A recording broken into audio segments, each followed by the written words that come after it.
बच्चों, कल हमने डाइजेशन एंड एब्जॉर्प्शन वाले चैप्टर में मुझे लगता है डिओडिनम तक हमने फिनिश किया था, मतलब stomach, oesophagus, stomach and duodenum तक हमने कर लिया था। आज हम उसी को आगे बढ़ा रहे हैं बेटा, चैप्टर डाइजेशन एंड एब्जॉर्प्शन, जिसमें हमारा अगला टॉपिक होगा स्मॉल इंटेस्टाइन। स्मॉल इंटेस्टाइन है ना। अब स्मॉल इंटेस्टाइन ये जो होता है बेटा, एलिमेंट्री कैनाल का सबसे लार्जेस्ट पार्ट होता है ना, सबसे लार्जेस्ट पार्ट होता है। तो फर्स्ट पॉइंट इसमें हम लिखें largest part of our alimentary canal. Length इसकी होती है बेटा टोटल 6.25 मीटर। 6.25 मीटर मतलब ये हाईली क्वाइल्ड हो गई बेटा, हाईली क्वाइल्ड है ना, हाईली क्वाइल्ड, क्योंकि इतना बड़ा है, ये मीटर में है बेटा, हमने सेंटीमीटर नहीं लिखा हुआ है। तो जब क्वाइलिंग होगी तभी वो थोड़े से जगह में अपने आप को एडजस्ट कर पाएगी। तो नेक्स्ट पॉइंट हम यहाँ पे लिख सकते हैं बेटा हाईली क्वाइल्ड है ना, हाईली क्वाइल्ड। अब इसका स्ट्रक्चर हम बना के देखते हैं बेटा। पहले हम स्ट्रक्चर देख लेते हैं पूरा एलिमेंट्री कैनाल, मतलब स्मॉल इंटेस्टाइन और लार्ज इंटेस्टाइन दोनों का, ठीक है ना। तो ये बेटा हमारा क्या था, डिओडिनम था, और ये ऐसे बेंड होती है बेटा, और यहाँ पर इसको हम मान लेते हैं कि ये हमारी लार्ज इंटेस्टाइन है ना, ऐसा, ऐसे, ऐसा। ये सीकम होता है, आपको पता है ये सीकम है, ठीक है।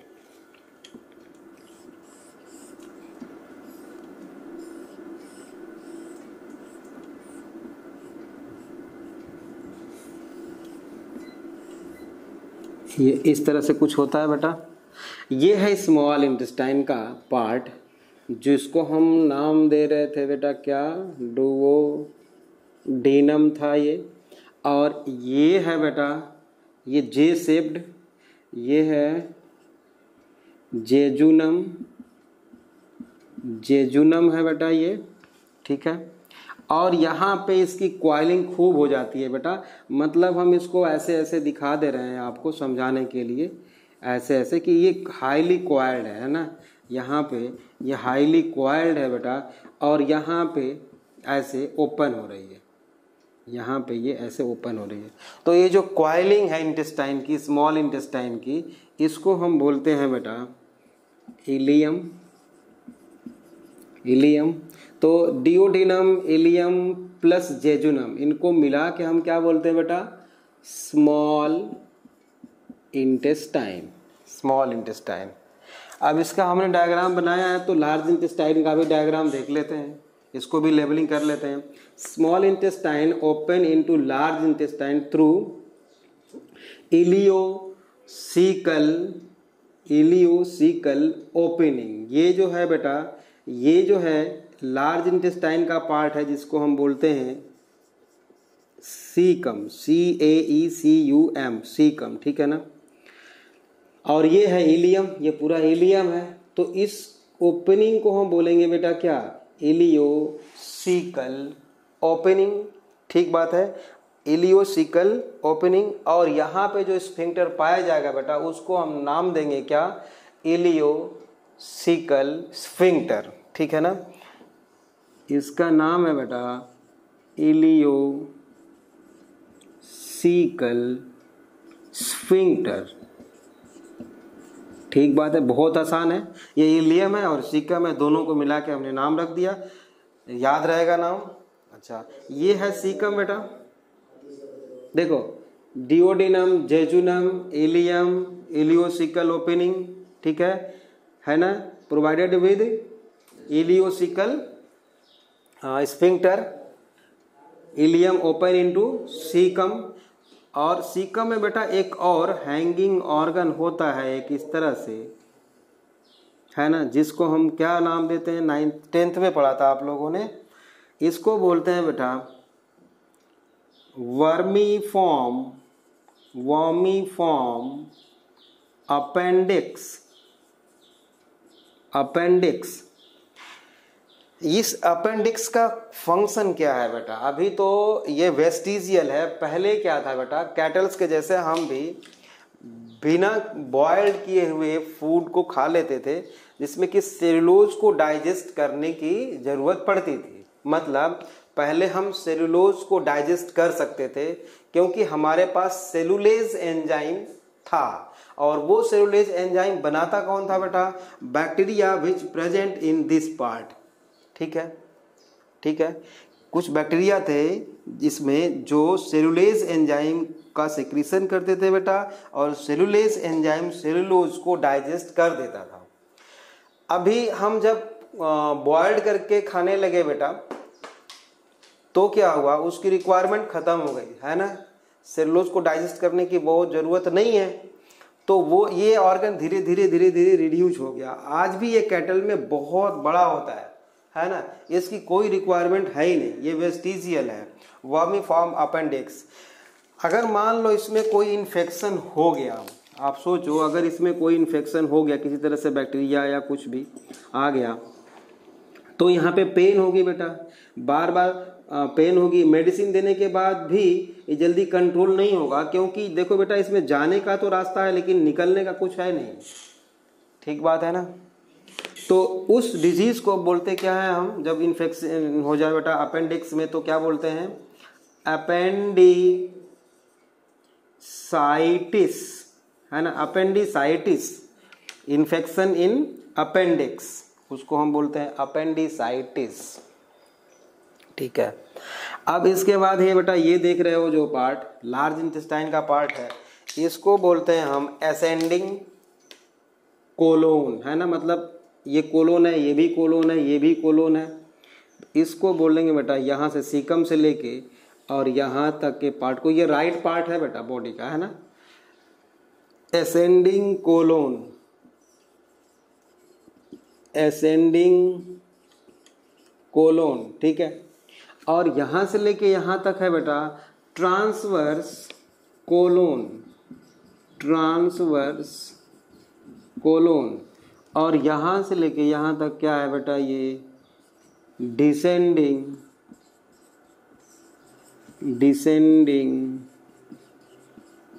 कोलोन। डिसेंडिंग कोलोन के बाद आता है ऑर्गन जो बेटा, वो है सिग्मॉइड कोलोन, है ना, sigmoid colon, and then rectum. ये है बेटा रेक्टम। ठीक है, ये है रेक्टम। और रेक्टम में बेटा, रेक्टम में यहाँ पर दो स्फिंक्टर लगे हुए हैं, है ना, एक एक्सटर्नल स्फिंक्टर है और एक है इंटरनल स्फिंक्टर, इंटरनल स्फिंक्टर। ये है बेटा, ये है ब्लैक से जो मैंने बनाया है, ये है बेटा एक्सटर्नल स्फिंक्टर। ठीक है, और जो रेड कलर से मैंने बनाया है, ये है ये है इंटरनल और ये है external sphincter, and this is internal sphincter. ठीक बात है, ये तो सिंपल सा स्ट्रक्चर हो गया। अब इसमें देखो, ये जो कोलोन वाला हमारा पार्ट है ना, कोलोन वाला पार्ट है बेटा, इसमें ये जो पाउच लाइक स्ट्रक्चर देख रहे हो आप, ऐसे ऐसे पाउच लाइक स्ट्रक्चर है ना, छोटे छोटे पाउच, जैसे लग रहा है कि जुड़े हुए हैं आपस में। इन पाउच लाइक स्ट्रक्चर्स को हम बोलते हैं बेटा, नाम देते हैं इनको हॉस्ट्रा।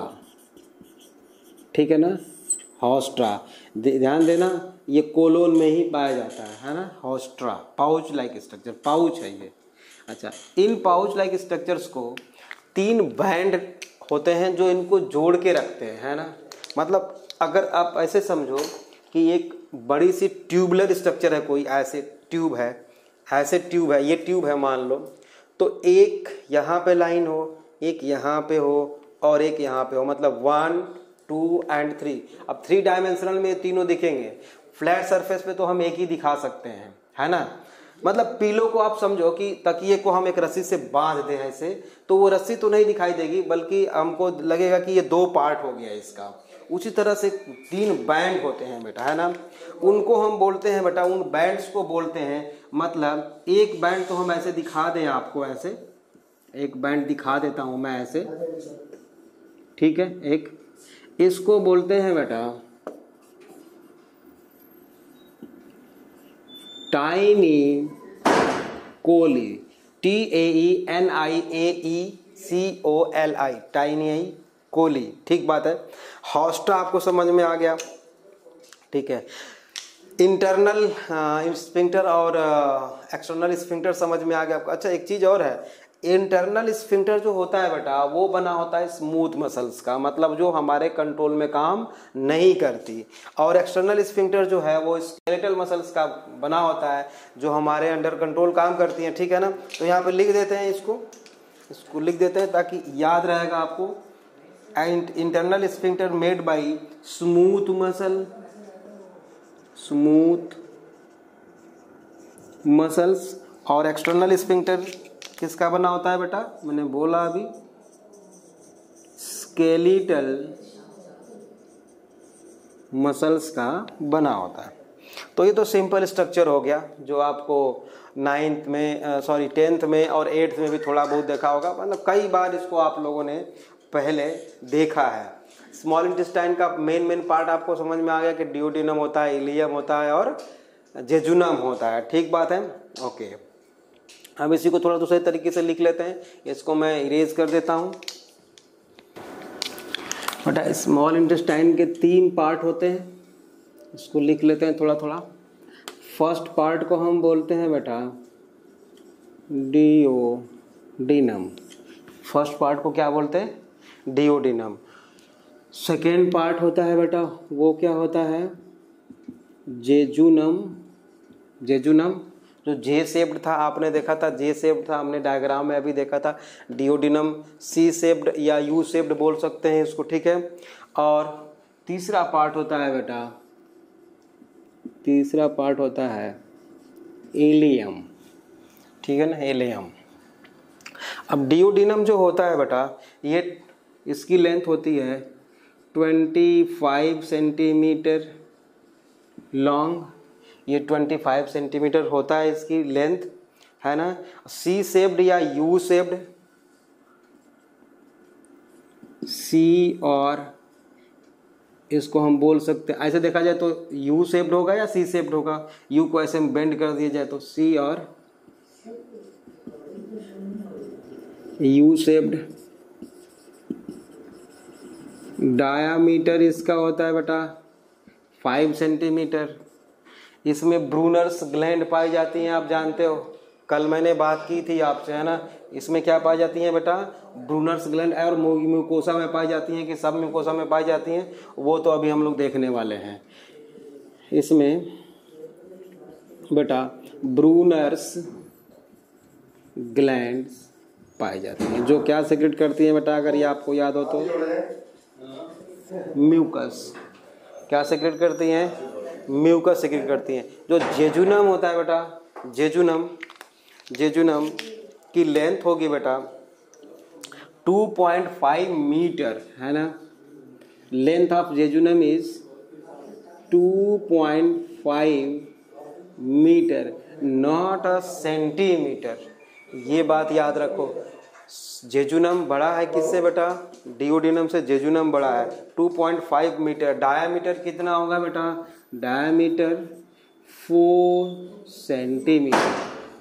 ये दोनों बात आपको याद रखनी है। यहाँ पे 25 सेंटीमीटर लॉन्ग है, ठीक है। डायामीटर कितना है बेटा, 5 सेंटीमीटर, और लेंथ है इसकी 25 सेंटीमीटर। जेजुनम की लेंथ हो गई बेटा 2.5 मीटर, डायमीटर हो गया 4 मीटर, ठीक है ना।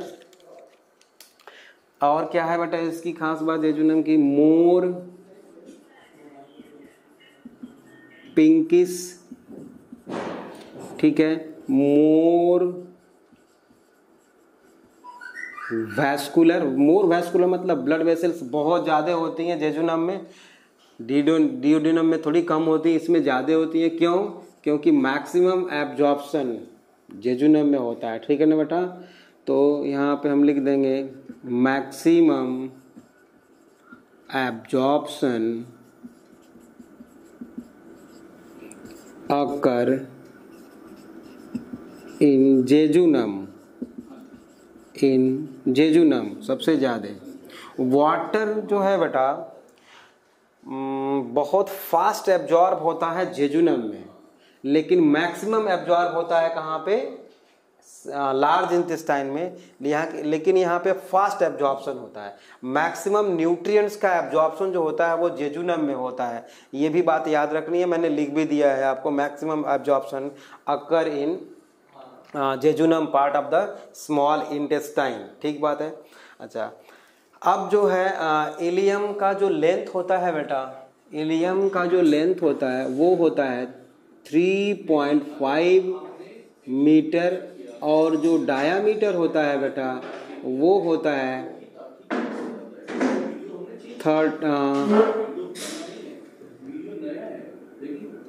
3.5 सेंटीमीटर। ये तो शायद आपको याद रहे, क्योंकि दोनों 3.5 हैं, तो इस तरह से आपको याद भी रहेगा, है ना। एक चीज है कि यहाँ पे इलियम में आते आते बेटा फूड का डाइजेशन कंप्लीट हो जाता है ना, तो यहाँ पे हम नेक्स्ट पॉइंट लिख सकते हैं बेटा, digestion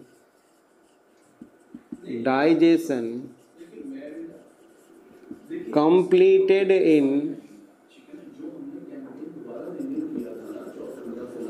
ilium. Digestion completed in ileum, यहाँ पे डाइजेशन कंप्लीट हो जाता है। और एक चीज और है, पेयर्स पैचेस, जो जिसको कि हम इंटेस्टाइनल टॉन्सिल बोलते हैं बेटा, occur in ileum region of the small intestine. अब आपको समझ में नहीं आ रहा, पहले लिख लेते हैं पहले बेटा, Peyer's patches occur in this part ileum. Peyer's patches actual में होता क्या है बेटा, ये टॉन्सिल होता है, इसलिए इसको बोलते हैं इंटेस्टाइनल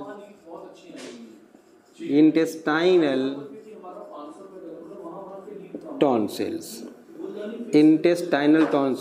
अब ऐसा लिम्फ ग्लैंड, मतलब ऐसा टॉन्सिल जो कहाँ पाया जाता है, अभी हमने टॉन्सिल पढ़ा था कहाँ पे, फायरिंजियल रीजन में, फायरिंग्स रीजन में बेटा।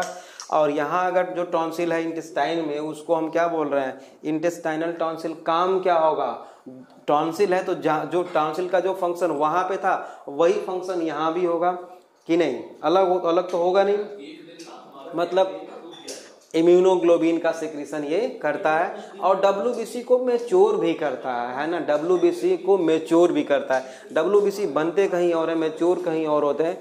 तो tonsils are also responsible for maturation of WBCs। ठीक बात है, ये तो समझ में आ गया आपको। ओके, नेक्स्ट पॉइंट लिखेंगे, mucosa of small intestine shows many folds called villi. आप जानते हो,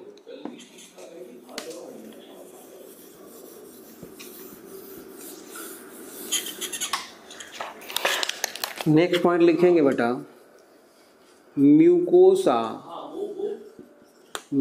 मतलब समझ रहे हो ना, inner most layer of small intestine, उसको हम म्यूकोसा बोल रहे हैं बेटा।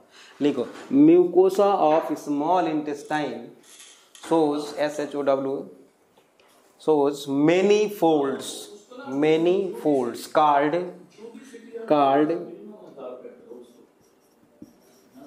वेलाई। अब बेटा वेलाई का काम क्या है, बेटा दो फंक्शन होता है। एक तो इंक्रीज सरफेस एरिया, कहीं भी फोल्डिंग होगी उसकी सरफेस एरिया तो इंक्रीज करेगी, इंक्रीज सरफेस एरिया। दूसरा फंक्शन क्या होगा, अगर सरफेस एरिया इंक्रीज हो रही है बेटा तो उसका रिजल्ट क्या होगा, मैक्सिमम एब्जॉर्प्शन होगा, है ना, इंक्रीज रेट ऑफ एब्जॉर्प्शन। या मैक्सिमम एब्जॉर्प्शन। अब इसको देख लेते हैं। ये मान लो ये एक ट्यूब है जो एलिमेंट्री कैनाल की ट्यूब है ये, ठीक है। इसको थोड़ा सा और बड़ा कर दें हम, ऐसा है ना। तो ये जो इनर मोस्ट लेयर थी इसमें ऐसे छोटे छोटे फोल्ड्स बन गए, ऐसे बन गए, ठीक है। इधर से भी बन गए ऐसे। तो ये क्या है, ये जो फोल्डिंग्स है, आउटग्रोथ है, ये क्या है बेटा, वेलाई है, रुगे नहीं है ये। क्योंकि ये ऐसा नहीं है कि कभी खत्म हो जाए, कभी अपीयर हो जाए, कभी डिसअपीयर हो जाए, ऐसा नहीं है। अपीयर रहता ही रहता है ये, है ना। इसलिए इसको क्या बोलते हैं, रुगे नहीं बोलते, इसको हम क्या बोलते हैं, वेलाई बोलते हैं।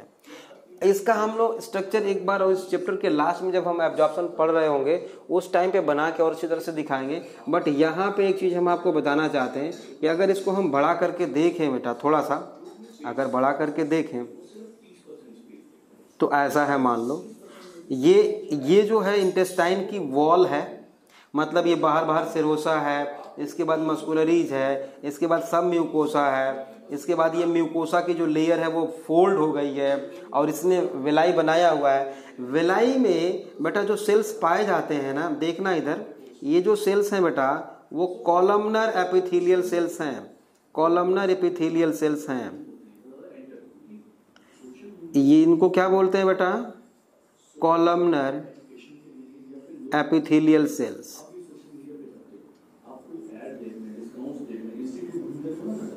ऐसा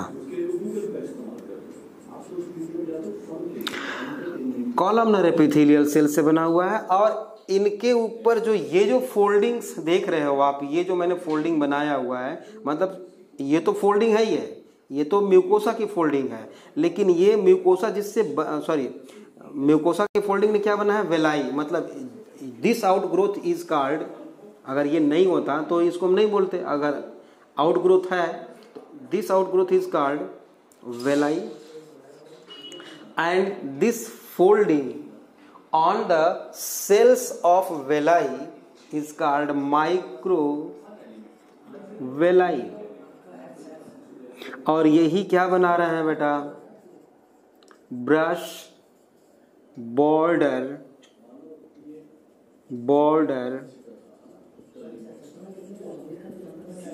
एपिथेलियम। ये ब्रश बॉर्डर एपिथेलियम बना रहा है, माइक्रोवेलाई और वेलाई मिलके, दोनों मिलके क्या बना रहे हैं, ब्रश बॉर्डर एपिथेलियम। ठीक बात है। ये कॉलमनर एपिथेलियल सेल्स का बना हुआ है। ये जो सेल्स हैं बेटा, इनको हम यहाँ पे लिख दें, ये बहुत ही इंपॉर्टेंट है। हम यहाँ पे स्टार लगा के लिख रहे हैं बेटा, आपको याद रखना है ना। ये कई बार पूछता रहता है बच्चों, है ना। तो ये कौन सी सेल्स हैं बेटा, columnar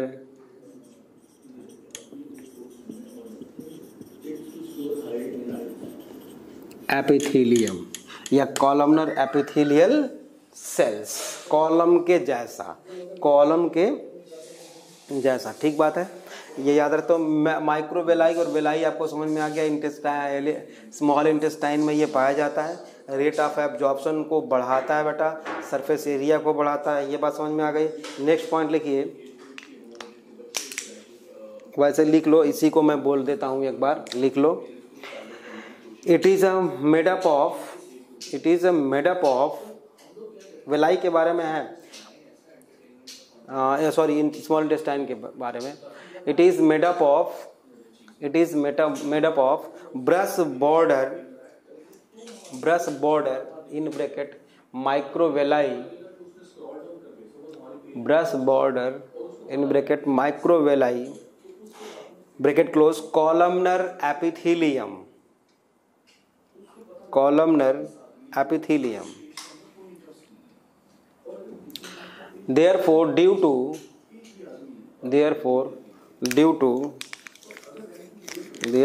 to presence of villi and microvilli,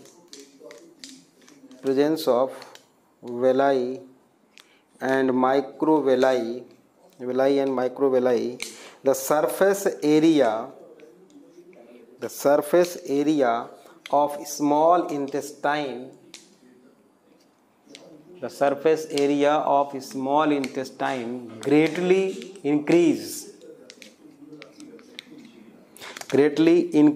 for the process of absorption. Next point, mucosa of small intestine. Next point लिखो, mucosa of small intestine has intestinal gland. Mucosa of small intestine has intestinal glands which secrete intestinal juice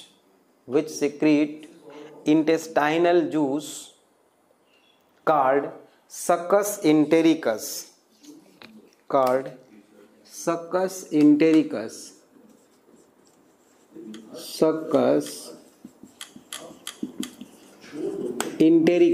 क्या बोलते हैं उसको? सकस इंटेरिकस. उस intestinal juice को बोलते हैं. मतलब intestinal juice is equal to succus entericus. आप बोल सकते हो, बिल्कुल बोल सकते हो अब, ठीक है ना. अच्छा, अब है बेटा, ये जो इंटेस्टाइनल ग्लैंड होती हैं ये पर डे कितने लीटर या ml में जूस सिक्रेट करती हैं, उसको भी थोड़ा सा हम देख लेते हैं. अभी देख लेते हैं बेटा. स्मॉल इंटेस्टाइन में जो इंटेस्टाइनल ग्लैंड्स होती हैं उनके बारे में थोड़ा सा देख लेते हैं बेटा. 2 तरह की ग्लैंड्स पाई जाती हैं इंटेस्टाइन में, है ना.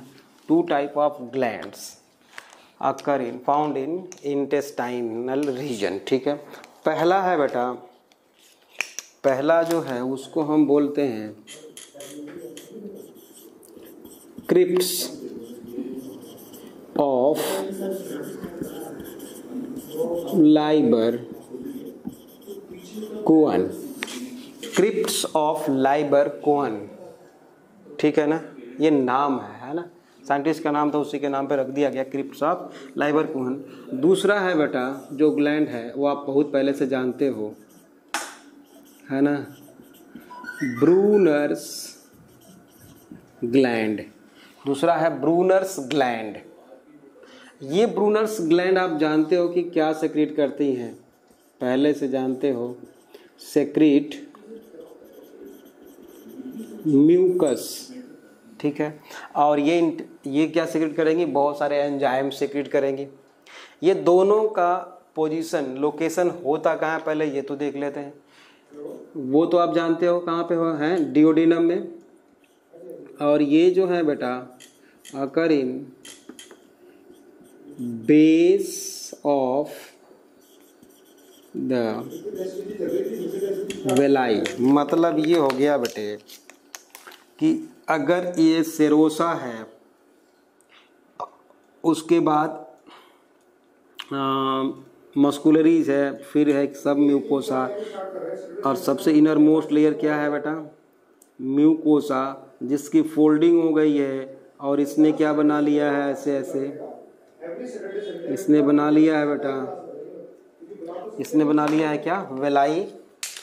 तो इन वेलाई के बीच में बेटा मतलब यहाँ पे है ना, बेस ऑफ द वेलाई, यहाँ पे जो ग्लैंड्स होती हैं वो होती हैं बेटा क्रिप्ट्स ऑफ लाइबर कोहन. मतलब ये कहाँ पे पाई जा रही हैं? म्यूकोसा में पाई जा रही हैं कि सब म्यूकोसा में कि सेरोसा में, कहाँ पे है आप बता सकते हो? म्यूकोसा में पाई जाएंगी. ठीक है ना. कहाँ पाई जाएंगी बेटा? म्यूकोसा में. अकर इन म्यूकोसा. ये बहुत ज़रूरी है आपको याद रखना कि जो क्रिप्ट्स ऑफ लाइबर कोहन होता है बेटा वो कहाँ पाया जाता है? म्यूकोसा में. और म्यूकोसा मान लीजिए बेटा कि यहाँ तक है और इसके बाद ये सब म्यूकोसा है. ये वाली लेयर क्या है? सब म्यूकोसा. और ये क्या है बेटा? मस्कुलरीज मान लेते हैं, ये सेरोसा है और ये सब म्यूकोसा है. तो ब्रूनर्स ग्लैंड जो होती हैं बेटा ना, ब्रूनर्स ग्लैंड जो होती हैं वो पाई जाती हैं सब म्यूकोसल रीजन में, ठीक है ना। ब्रूनर्स ग्लैंड कहाँ पाई जाती हैं? सब म्यूकोसल रीजन, मतलब ये जो होंगी बेटा वो यहाँ पे होंगी, इसको हम लिख दें ब्रूनर्स ग्लैंड, ये है। मतलब दोनों की लोकेशन आपको समझ में आ गई कि इंटेस्टाइनल ग्लैंड दो तरह की होती है, crypts of Lieberkuhn and Brunner's gland. तो क्रिप्स ऑफ लाइबर-कुहन पाई जाती हैं बेटा between villi, base of the villi और म्यूकोसल रीजन, और जो ब्रूनर्स ग्लैंड होती हैं ये कहाँ पाई जाती हैं? अकर्स इन सब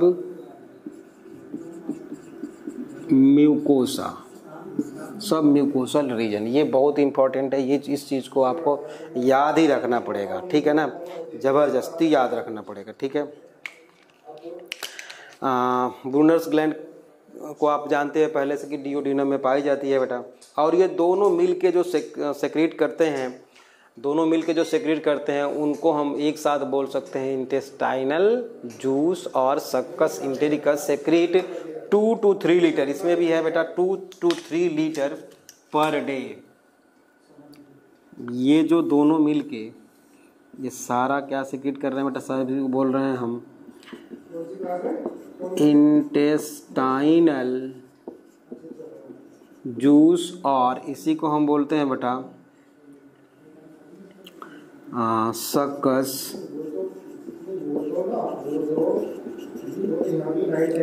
इंटेरिकस। और ये जो होता है बेटा 2 to 3 लीटर पर डे इसका सेक्रेशन होता है। और इसमें क्या क्या चीज़ें होती हैं ये तो हम बाद में देखने वाले हैं बेटा, अभी तक तो नहीं देखेंगे, अभी नहीं देखेंगे क्योंकि वो उसको हम अलग से देखेंगे, नहीं तो फिर स्ट्रक्चर रह जाएगा हमारा। तो एक्चुअली ब्रूनर्स ग्लैंड जो है ना बेटा वो क्रिप्स ऑफ लाइबर-कुहन का एक्सटेंशन बोलते हैं कुछ लोग, कि क्रिप्स ऑफ लाइबर-कुहन का एक्सटेंशन ही है ब्रूनर्स ग्लैंड, ठीक बात है, ये ऐसे बात है। बट दोनों की लोकेशन इंपॉर्टेंट है जो मैंने आपको बता दिया, और यही बात आपको याद रखनी है अच्छी तरह से, ठीक है। नेक्स्ट, ठीक है बेटा, इंटेस्टाइनल जूस तो हो गया, स्मॉल इंटेस्टाइन हो गया बेटा। अब इसके बाद है बच्चों लार्ज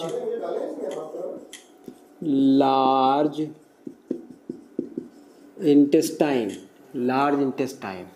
अच्छा, जो स्मॉल इंटेस्टाइन से जूस सिक्रीट हो रहा था ना बेटा, इंटेस्टाइनल जूस जिसको हम सक्कस इंटेरिकस बोल रहे थे, वो रिचेस्ट जूस है, मतलब उसमें बहुत सारे एंजाइम्स हैं, सबसे ज़्यादा एंजाइम्स पाए जाते हैं। सारी जो ग्लैंड्स हैं हमारी, उन ग्लैंड्स में से सबसे ज़्यादा एंजाइम कहाँ पे पाए जाते हैं, उनका भी सिक्रीशन होता है, जैसे कि गैस्ट्रिक ग्लैंड है, सलेवरी ग्लैंड है ना, लीवर भी एक ग्लैंड है, लीवर लार्जेस्ट ग्लैंड तो जरूर है, बट सबसे ज़्यादा रिचेस्ट, मतलब कि रिचेस्ट किस मामले में बेटा, एंजाइम्स के number of enzymes, number and type of enzymes के बारे में के बेसिस पे स्मॉल इंटेस्टाइन का जो जूस होता है बेटा वो रिचेस्ट जूस होता है ना, और उसका पीएच होता है 7 to 8 पीएच, है ना, 7 to 8 के बीच में उसका पीएच होता है। ये भी बात आपको याद रखनी है, नोट कर लेना है इसको भी। अब आता है बेटा लार्ज इंटेस्टाइन, इसका पार्ट हमने पहले ही डिस्कस कर लिया है, सीकम है, कोलोन है, रेक्टम है, सीकम है, कोलोन है और रेक्टम है। तो शुरू करते हैं बेटा लार्ज इंटेस्टाइन, ठीक है। लार्ज इंटेस्टाइन जो होती है ये सबसे हमारे जो एलिमेंट्री कैनाल है उसका वाइडर पार्ट है, सबसे वाइडेस्ट पार्ट है। वैसे तो आप देखो कि स्टमक सबसे ज़्यादा, मतलब डायमीटर उसका ज़्यादा है, डायमीटर ज़्यादा है उसका, लेकिन ये जो है इसकी लेंथ भी ज़्यादा है और थोड़ा सा डायमीटर ज़्यादा है, स्टमक से थोड़ा कम है ना। तो आप लिख सकते हो वाइडर, डायमीटर इसका होता है बेटा 7 to 8 सेंटीमीटर, और लेंथ जो होती है वो होती है 1.5 मीटर। इसकी लेंथ जो होती है बेटा 1.5 metre, total length large intestine की 1.5 मीटर। इसके 3 पार्ट होते हैं, पहले ही हमने डिस्कस कर लिया था, बेटा। पहला है बेटा सीकम, ठीक है ना, पहला है सीकम। ये कितनी बड़ी होती है, 25 सेंटीमीटर लॉन्ग, 25 सेंटीमीटर। लॉन्ग या डायमीटर जो भी बोल सकते हो, ठीक है ना। और ये पाउच लाइक स्ट्रक्चर है, ये एक पाउच के जैसा है। आपने देखा यहाँ पे हमने जो बनाया था, इस जगह मैंने बनाया था, पाउच लाइक स्ट्रक्चर था ये, ठीक है ना। और इसमें कुछ सिम्बायोटिक बैक्टीरिया अभी भी पाए जाते हैं, थोड़े बहुत, मतलब ज़्यादा नहीं। कैटल्स में तो बहुत ज़्यादा पाए जाते हैं ना, बैक्टीरिया पाए जाते हैं। और जो वो बैक्टीरिया क्या सिक्रीट करते हैं बेटा, विटामिन B1, विटामिन B2, है ना, एंड सम अमीनो एसिड्स। अच्छा, दूसरी चीज़ ये है बेटा कि सीकम में लिख चाहो तो लिख सकते हो, symbiotic bacteria occur found in some symbiotic bacteria occur in cecum, found in cecum, which secrete enzyme vitamin B1, B2 etc. and few amount of also vitamin B12। कल ही हमने इसके बारे में बात की थी, ठीक है ना। और इसी से अटैच बेटा क्या होता है, वर्मी फॉर्म अपेंडिक्स होता है, इसी से अटैच होता है वर्मी फॉर्म अपेंडिक्स। और ये अपेंडिक्स जो है बेटा वेस्टिजियल है, अभी इसकी कोई ज़रूरत नहीं है, ठीक है ना। वैसे इसमें भी थोड़े बहुत लिम्फॉइड टिश्यू होते हैं, some lymphoid tissue occur within vermiform appendix, lymphoid tissue कुछ होते हैं वर्मी फॉर्म अपेंडिक्स। इसको अगर अपेंडिसाइटिस हो गया बेटा, इससे इन्फेक्शन हो गया, तो उसको लोग काट के निकलवा देते हैं, मतलब ऑपरेट करा देते हैं, उसको रिमूव करा देते हैं, ठीक है ना। उससे कोई नुकसान नहीं होता, क्योंकि फ़ायदा ही नहीं है उससे, तो नुकसान क्या होगा। समझ में आ गई बात। तो सीकम एक छोटा सा पार्ट है, 25 सेंटीमीटर का है, पाउच लाइक स्ट्रक्चर है। कुछ बैक्टीरिया पाए जाते हैं, सिम्बायोटिक बैक्टीरिया, जिससे हमको उनसे फ़ायदा है, उनको हमसे फ़ायदा है ना। सिम्बायोसिस हम लोग इकोलॉजी में खूब अच्छी तरह से चीज़ों को पढ़ेंगे। सीकम हो गया बेटा। अब है इसके बाद कोलोन, दूसरा है बेटा कोलोन। कोलोन में हम समझते हैं बेटा कि कोलोन इस तरह से है, ऐसा। तो इस पाउच लाइक स्ट्रक्चर को हम क्या बोल रहे थे, हाउस्ट्रा। और इसमें जो 3 बैंड है, जो कि 3 बैंड तो हम दिखा नहीं सकते, केवल एक ही बैंड दिखेगा। इसको क्या हम बोल रहे थे बेटा, टाइनी कोली, ठीक है ना। टाइनी कोली जो लॉन्गिट्यूडनल बैंड्स होते हैं, ट्रांसवर्स बैंड नहीं होते हैं, वो लॉन्गिट्यूडनल बैंड्स होते हैं, ठीक है ना। अच्छा बेटा, ये स्ट्रॉन्ग पेरिस्टालसिस मूवमेंट शो करता है। इट शोज, यहाँ पे हम लिख दें, so strong peristalsis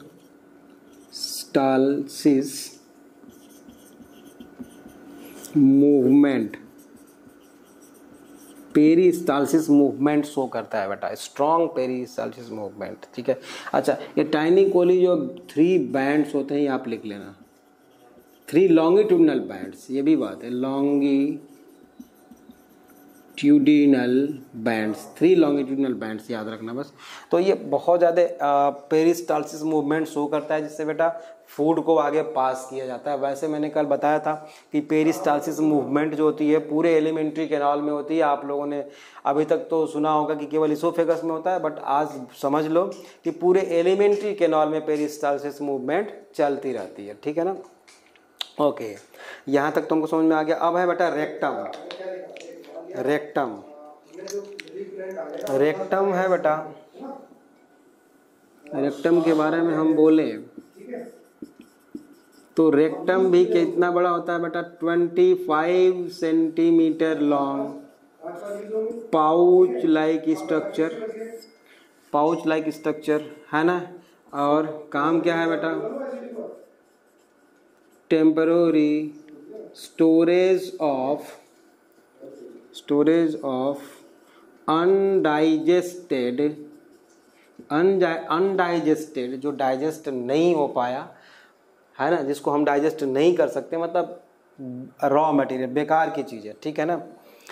undigested and fermented. अब इसी को हम क्या बोलते हैं बेटा, faeces matter, undigested, faeces matter, fermented, सड़ी हुई चीजों को हम क्या बोलते हैं, फीसस मैटर, जो एलिमेंट्री कैनाल में है उसको ये स्टोर करता है रेक्टम। अच्छा, दूसरी चीज आपको मैंने बताया था कि मान लो ये रेक्टम है बेटा और ये इसकी ओपनिंग है, इस ओपनिंग को हम क्या बोलते हैं बेटा, anus, opening of rectum from outside the body is called anus. और एनस के पीछे बेटा एक स्फिंक्टर होता है जिसको हमने बोला था एक्सटर्नल स्फिंक्टर, एक्सटर्नल स्फिंक्टर, और यहाँ पे बोलते हैं बेटा इंटरनल स्फिंक्टर। तो एक्सटर्नल हमारे कंट्रोल में होता है क्योंकि स्केलेटल मसल से बना हुआ है ना। इंटरनल स्फिंक्टर हमारे कंट्रोल में नहीं होता, ये जो है ऑटोनॉमिक नर्वस सिस्टम से कंट्रोल होता है बेटा, हम नर्वस सिस्टम में इसको पढ़ेंगे, ठीक बात है ना। तो ये हमारे कंट्रोल में होता है, लेकिन प्रेशर बहुत ज़्यादा बढ़ गया तो इससे कंट्रोल भी हमारा हट जाता है ना, जैसे कि लूज मोशन के टाइम पे आपने देखा होगा, ठीक बात है। अच्छा, एक चीज़ और है, ये जो रेक्टम है बेटा, इसमें यहाँ पर क्या है बेटा कि वेन्स हैं ना, यहाँ पे ब्लड वेसल्स हैं। अगर उस वेन, आर्टरी और वेन जानते हो, उस वेन में कभी कभी क्या हो जाता है बेटा, इन्फेक्शन इन वेन्स। अगर इन्फेक्शन हो गया बेटा तो उसी को क्या बोलते हैं बेटा, पाइल्स डिजीज, ठीक है। और इन्फेक्शन इतना हो जाता है बेटा कि यहाँ से ब्लड निकलने लगता है, इसीलिए इसका जो है ब्लड भी निकल सकता है। इसका एक नाम और है हीमोरॉयड्स, है ना। पाइल्स को ही हम और क्या बोल सकते हैं बेटा,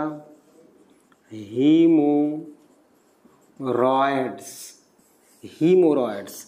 अच्छा, ये जो पाइल्स है बेटा जल्दी ठीक क्यों नहीं होता, बता सकते हो? बहुत आसान है बेटा, यहाँ पे इन्फेक्शन हो गया है, इसको हम भाई इन्फेक्शन दूर कब होगा, जब उसको हम क्या करेंगे, सैनिटाइज करेंगे, बढ़िया से साफ सफाई रखेंगे यहाँ पे, तब ना। और वो हो नहीं सकता बेटा, क्योंकि continuous fermented food, undigested food यहाँ पे पास हो रहा है बेटा, बैक्टीरिया उसमें है, बहुत सारे पैथोजन भी हो सकते हैं, तो वो सारे कॉन्टिन्यूअस इसको इन्फेक्ट करते रहते हैं, इसीलिए जल्दी ये ठीक नहीं होता, ऑपरेशन के बाद भी हो सकता है, ठीक है ना। तो ये है पाइल्स, आपको समझ में आ गया बेटा। पाइल्स को और हम क्या बोलते हैं, पाइल्स होता क्यों है ये याद रखना है, due to infection in veins, कहाँ पे, जो रेक्टम में है, ठीक बात है ना। तो ये आपको समझ में आ गया। तो लार्ज इंटेस्टाइन के 3 पार्ट है बेटा, सीकम है, कोलोन है और रेक्टम है, जिसके बारे में हमको अच्छी तरह से समझ में आ गया, ठीक है। अब नेक्स्ट पॉइंट लिखो, इसमें मैं बोलता हूँ, लिखो, large intestine involve in the process of absorption of water. देखो, large intestine involved in the process of absorption of water,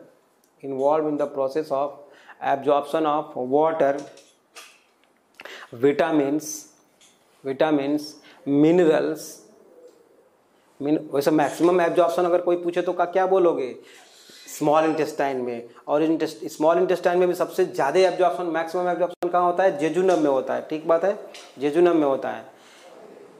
लेकिन लार्ज इंटेस्टाइन में भी होता है थोड़ा बहुत, वो हम लिखवा रहे हैं। अब अलग से हम लोग एब्जॉर्प्शन पढ़ेंगे भी बेटा, अभी बहुत घबराने की जरूरत नहीं है, अभी तो जैसे हम लोग स्ट्रक्चर ही पढ़ रहे हैं अभी तक, ठीक बात है।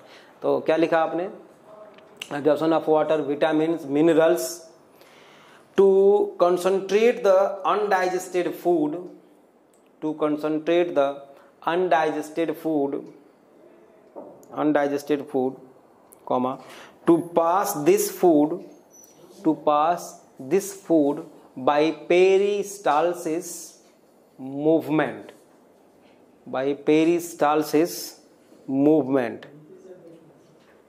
है ना, and collect it in temporary in rectum। Next point लिखेंगे with star, no digestion occur in large intestine, no digestion occur in large intestine, in large intestine. ठीक बात है, ओके। अब लिखो बेटा histology of alimentary canal, histology of alimentary canal. ठीक है, तो बेटा जैसे हमने स्टार्टिंग में आपको बताया था, स्टार्टिंग में बताया था बेटा कि जैसे कि ये इसोफेगस है और ये स्टमक है, ये डियोडिनम है, जेजुनम है, ये लार्ज इंटेस्टाइन है, यूं ये रेक्टम है, ऐसा है ना। तो चाहे इसको हम यहाँ से काटें, चाहे यहाँ से काटें बेटा, चाहे यहाँ से, चाहे यहाँ से, है ना, यहाँ से, तो हमें 4 लेयर दिखाई देती है, फ्रॉम आउटसाइड टू इनसाइड, बाहर से अंदर के तरफ, सेरोसा, मस्कुलरी, सब म्यूकोसा एंड म्यूकोसा। तो उसी को हम थोड़ा सा और हाईलाइट करना चाहते हैं और उसको मैग्नीफाई करना चाहते हैं और देखते हैं कि और क्या क्या चीज़ें होती हैं। ठीक है, तो ये देखो बेटा हमने ट्रांसफर सेक्शन में बनाया, ये बाहर बाहर हमने क्या बना दिया बेटा, ये आउटर मोस्ट लेयर है, ये आउटर मोस्ट लेयर है बेटा, और इसको हम बोलते हैं बेटा सेरोसा, सेरोसा, सेरोसा। थोड़ा सा हम ऐसे बना देते हैं, इसकी थिकनेस कुछ लगे हमें कि हाँ है, इतनी इतनी इसकी थिकनेस है। ठीक है, ये है बेटा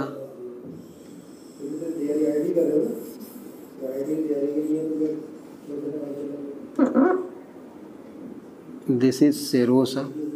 अब सेरोसा के बारे में थोड़ा सा हम लोग लिखेंगे, है ना, थोड़ा सा क्या लिखेंगे बेटा जो हम लोग पहले से जानते हैं।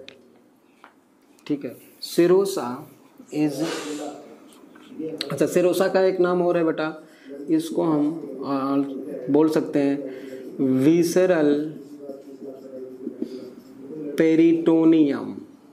Serosa is also known as visceral peritoneum and serosa is made by squamous epithelium plus areolar connective tissue, नाम तो सुना ही होगा इसका, plus adipose connective tissue. Serosa is made by beta squamous epithelium plus areolar connective tissue plus adipose connective tissue. ठीक बात है। अच्छा, in case of esophagus, serosa is absent। आप जानते हो पहले से, esophagus में क्या होता है, सेरोसा के जगह पे क्या होगा बेटा, ट्यूनिका एडवेंटिसिया। इन इसोफेगस क्या होगा बेटा, ट्यूनिका एडवेंटिसिया, है ना, ट्यूनिका एडवेंटिसिया। सेकेंड लेयर जो होती है बच्चों, सेकेंड लेयर मैं बना देता हूँ, ग्रीन कलर से बनाता हूँ बेटा सेकेंड लेयर। मस्कुलरीज में भी मैंने बताया था कि अगर ये मान लो ये ट्यूब है, इसमें कोई चीज़ लंबाई में है, ठीक है ना, तो ट्रांसफर सेक्शन में वो सर्कुलर दिखेगा। ठीक बात है, तो यहाँ पे हम ऐसे सर्कल्स बना देते हैं, जबकि यह है लेंथ में ऐसे है ना, लॉन्गिट्यूडिनली प्लेस्ड है, ये लॉन्गिट्यूडिनली प्लेस है बेटा। बस यहाँ पे ऐसे आपको हम दिखा देते हैं, इसमें ऐसे भी बना सकते हो, मतलब कुछ थिकनेस तो इसकी होगी, ऐसे ऐसे बना सकते हैं हम। थोड़ा जल्दी के लिए मैं ऐसे ऐसे बना देता हूँ, ठीक है, ऐसे। ये हो गई बेटा, ये हमारी हो गई कौन सी layer, longitudinal muscles, longitudinal muscles. ठीक बात है। और इसी के जस्ट बाद ऐसे, है ना, ये सर्कुलर मसल है, ये है सर्कुलर मसल जो हमें ऐसे कंटिन्यू दिखाई दे रही है। ठीक है, या इसका ऑर्डर याद रखना चाहिए, पहले लॉन्गिट्यूडिनल है, उसके बाद क्या है, सर्कुलर है। तो ये है बेटा सर्कुलर मसल्स। ठीक है, अब क्या है कि इन दोनों को एक साथ मिला के बेटा हम क्या बोलते हैं, मस्कुलरीज। मस्कुलरीज, ठीक है। मस्कुलरीज में बेटा इन स्टमक, मतलब पूरे एलिमेंट्री कैनाल में तो यही ऑर्डर होता है, मस्कुलरीज लेयर तो होती है, ठीक है ना। लेकिन स्टमक के केस में इस लॉन्गिट्यूडनल और सर्कुलर मसल्स के अलावा, है ना, एक एडिशनल मसल्स होती है, हमने पढ़ चुके हैं, हमने पढ़ा है, भी कल ही पढ़ा था। इन दोनों के अलावा एक मसल्स और होते हैं जिसको हम लोग ऑब्लिक मसल्स बोलते हैं, है ना। In stomach in additional muscles oblique muscles, हम वहाँ पे लिख चुके हैं इसलिए यहाँ पे शॉर्टकट में लिख देते हैं ना, oblique muscles present in case of stomach. तो ये दो लेयर हम लोगों ने देख लिया, दो लेयर हम लोगों ने देख लिया। कौन कौन सी, सेरोसा एंड मस्कुलरीज, ये तो हमने देख लिया बेटा। अब इनके बीच में बेटा जो सर्कुलर मसल्स हैं और लॉन्गिट्यूडनल मसल्स हैं, इनके बीच में एक हमारा नर्वस सिस्टम का पार्ट होता है थोड़ा सा, है ना। ऐसे हम उसको बना सकते हैं, यहाँ पे ऐसे हम दिखा सकते हैं। देखो लॉन्गिट्यूडनल और सर्कुलर के बीच में है, ये लॉन्गिट्यूडनल और सर्कुलर के बीच में है बेटा, है ना। लॉन्गिट्यूडनल और सर्कुलर मसल्स के बीच में है, जिसको हम बोलते हैं बेटे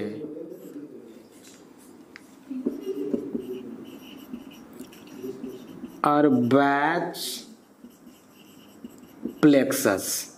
अर्बैच प्लेक्सस, प्लेक्सस मतलब होता क्या है, इसमें होगी बेटा nerve fibres plus blood vessels plus lymph vessels भी लिख सकते हो, लिम्फ वेसल्स के ग्रुप को हम बोलते हैं बेटा अर्बैच प्लेक्सस। एक्चुअल में क्या है बेटा, ये हमारे न्यूरल सिस्टम का पार्ट है, नर्वस सिस्टम का पार्ट है। इसमें पेरिस्टाल्सिस मूवमेंट करानी है तो इस सर्कुलर और लॉन्गिट्यूडनल मसल्स में कॉन्ट्रैक्शन और रिलैक्सेशन होगा, जिससे कि पेरिस्टाल्सिस मूवमेंट होती है।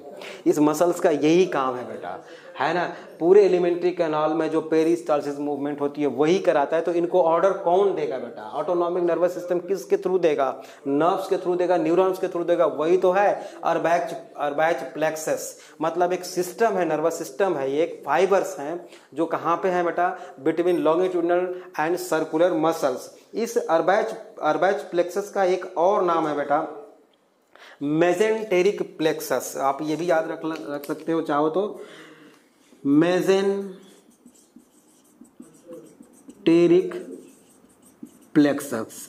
अब मेजेंटेरिक के बारे में हम फिर से एक बार और पढ़ेंगे, किसी चैप्टर में पढ़ेंगे, अभी तो बस याद रख लो मेजेंटेरिक प्लेक्सस और अर्बैच प्लेक्सस। नेक्स्ट लेयर जो होती है बेटा उसको हम किस कलर से दिखाएं, ब्लू कलर से दिखा देते हैं, ब्लू कलर से दिखा देते हैं। कौन सा होगा बेटा, सब म्यूकोसा होगा। इसके नीचे कौन सी लेयर होगी बेटा, सब म्यूकोसा। तो यहाँ तक आप मान लो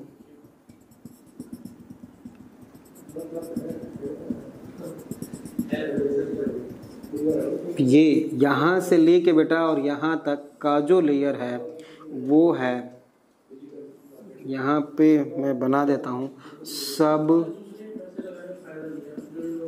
म्यूकोसा, सब म्यूकोसा लेयर, ठीक है ना। सब म्यूकोसा में भी बेटा एक प्लेक्सस होता है ना। ऐसे हम बना दे, देखो यहाँ भी एक प्लेक्सस है ऐसा, जिसको हम बोलते हैं सब म्यूकोसल प्लेक्सस। आसान है याद करना बिल्कुल, सब म्यूकोसल प्लेक्सस। यहाँ भी प्लेक्सस वही है, वो ग्रुप है नर्व फाइबर्स का, ब्लड वेसल्स का प्लस लिम्फ वेसल्स का। इस सब म्यूकोसल प्लेक्सस का एक नाम और है बेटा मिशनर्स प्लेक्सस। क्या नाम है, मिशनर्स प्लेक्सस। मिशनर्स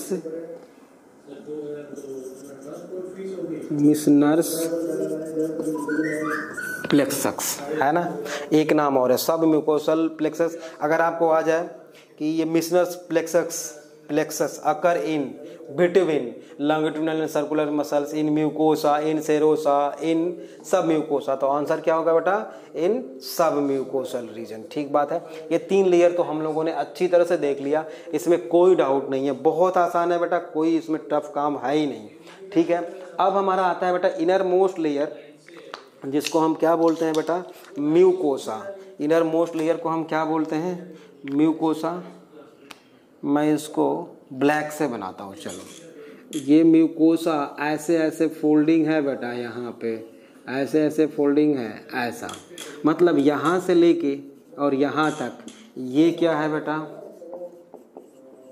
म्यूकोसा। और म्यूकोसा की फोल्डिंग है क्या है, ये क्या बना लिया इसने, वेलाई। ये क्या बना लिया बेटा, वेलाई बना लिया, इसके ऊपर माइक्रो वेलाई है। और ये जो जगह खाली है इसी को तो हम ल्यूमेन बोलते हैं, ल्यूमेन या इंटेरॉन भी बोल सकते हैं, ल्यूमेन, है ना, इसी में फूड आगे पास होता है। ठीक बात है। अब ये जो म्यूकोसा है बेटा, यहाँ से लेके यहाँ तक म्यूकोसा है, इसके भी 3 लेयर पाए जाते हैं, 3 लेयर इसके भी होंगे बेटा।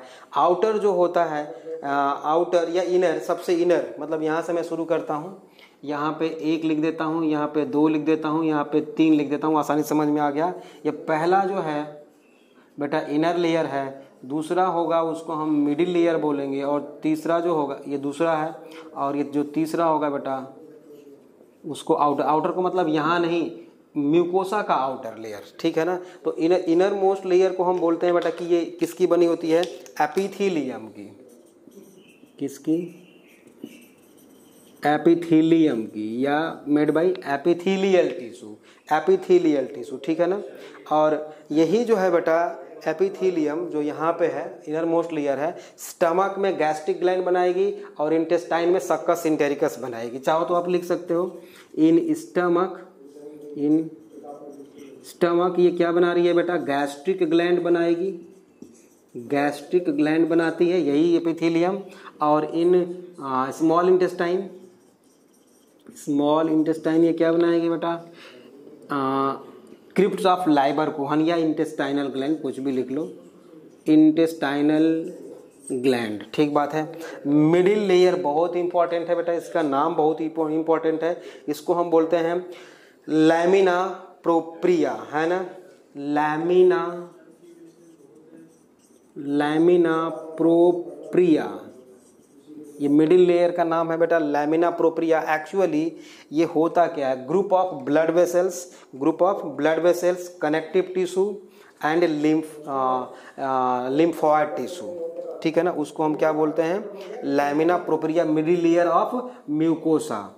लिख लो, group of blood vessels, lymph vessels etcetera. ठीक है। आउटर मोस्ट लेयर का मतलब ये तीसरी लेयर, ये वाली जो है, ये आउटर मोस्ट लेयर जो होती है बेटा उसको मस्कुलरीज बोलते हैं। ठीक है ना, मस्कुलरीज बोलते हैं इसको। ये वाली मस्कुलरीज नहीं है, ये मस्कुलरीज नहीं, यहाँ पे एक मस्कुलरीज मसल लेयर होती है, यहाँ पे भी मस्कुलरीज।